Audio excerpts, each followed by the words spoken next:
Halo, selamat datang kembali di channel kami Elefilter dengan saya Teguh.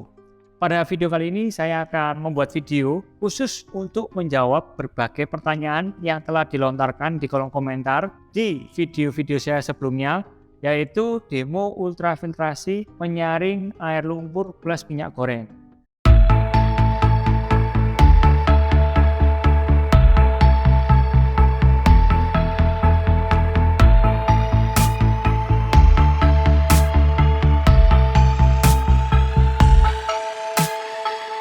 Di situ banyak sekali komentar. Jikalau saya menjawab satu persatu, maka akan menghabiskan waktu yang banyak. Oleh karena itu, saya rangkum di mana pertanyaan-pertanyaan yang paling sering ditanyakan oleh penonton.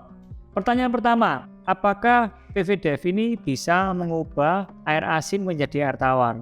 Jawabannya adalah tidak bisa.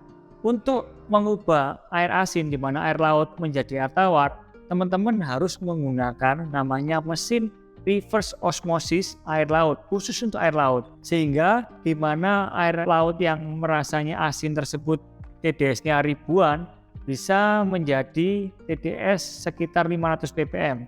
Itu pun belum bisa langsung untuk dikonsumsi, hanya mengubah air asin menjadi air tawar. Harus menggunakan mesin RO air laut, tidak bisa menggunakan filter air.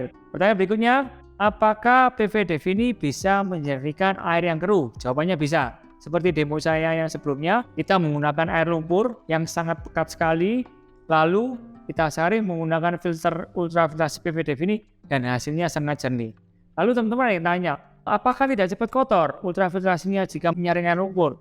Ya pasti, tergantung dari bahan baku. Semakin kotor bahan bakunya, maka akan semakin cepat kotor filternya. Semakin jelek bahan bakunya, maka semakin cepat atau semakin pendek usia filternya. Otomatis kita harus sering-sering maintenance atau membersihkan filter air ini. Lalu pertanyaan berikutnya, apakah bisa menyaring zat kapur? Nah, ini teman-teman harus ketahui. Untuk air yang mengandung zat kapur, itu teman-teman harus menggunakan media filter air, yaitu namanya resin softener. Di mana resin softener ini perlu diregenerasi secara berkala menggunakan garam NaCl. Jadi PVDF ini tidak bisa menyaring air yang mengandung zat kapur. Teman-teman harus menggunakan resin softener.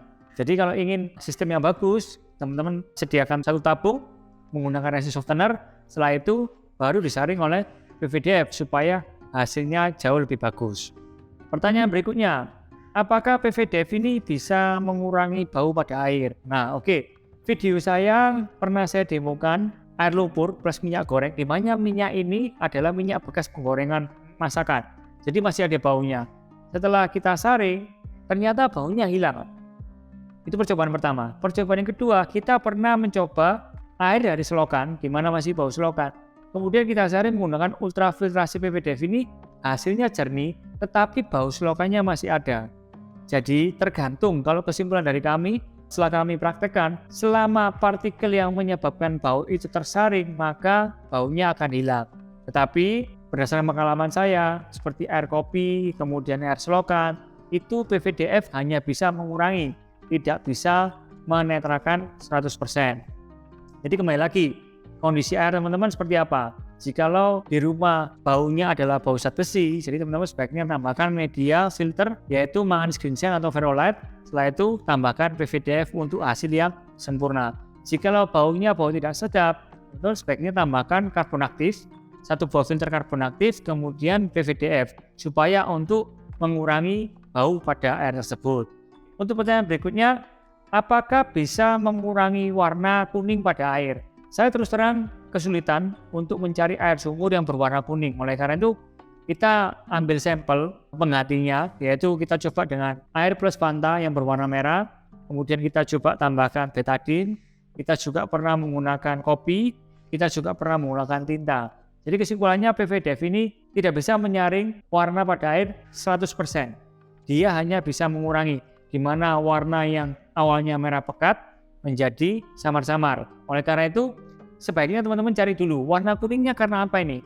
Jikalau karena zat besi atau zat pangan, ya seperti yang tadi, sebaiknya teman-teman tambahkan filter lagi satu di awal, dia filternya zat manganese ginseng.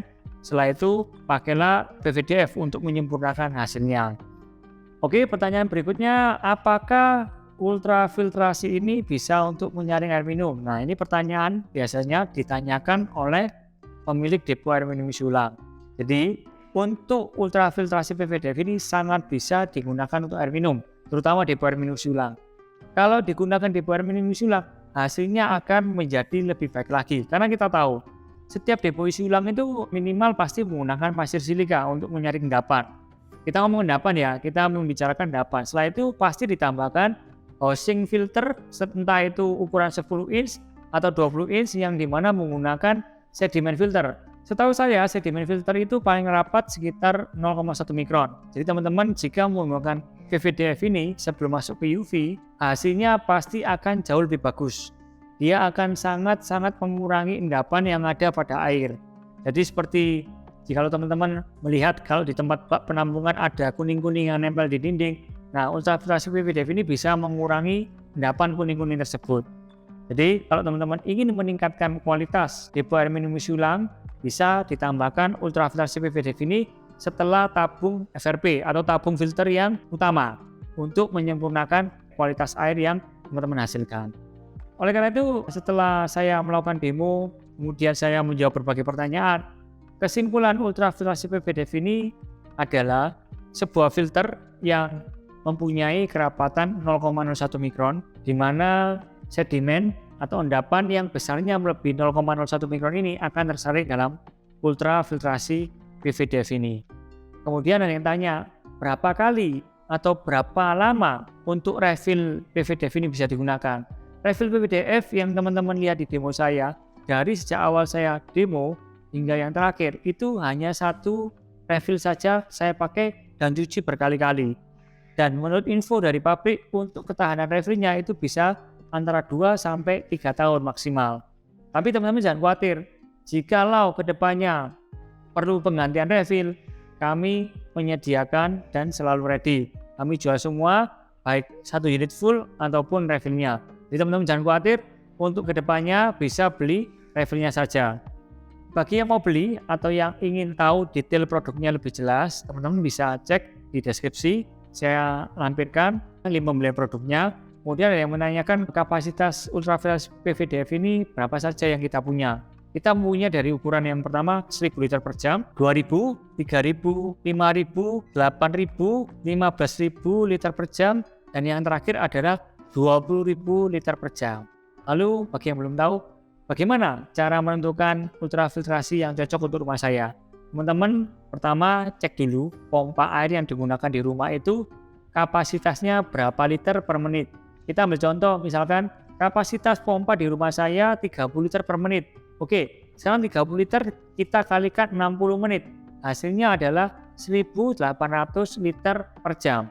Jadi sebaiknya saya gunakan ultrafiltrasi PVDF dengan kapasitas 2000 liter per jam supaya hasilnya maksimal dan tidak memberatkan daya kerja pompa saya yang ada di rumah. Begitu cara menghitungnya. Jadi teman-teman tidak perlu bingung, cek dulu pompa yang ada di rumah, kapasitasnya berapa liter per menit, tinggal dikali 60, hasilnya tinggal pilih PVDF kapasitas berapa liter per jamnya. Oke, demikian jawaban saya. Kalau teman-teman merasa video ini sangat bermanfaat, teman-teman bisa tolong bantu share, dan jangan lupa follow channel kami dan subscribe channel kami, dan lupa bagikan ke teman-teman sekalian. Terima kasih, sampai jumpa.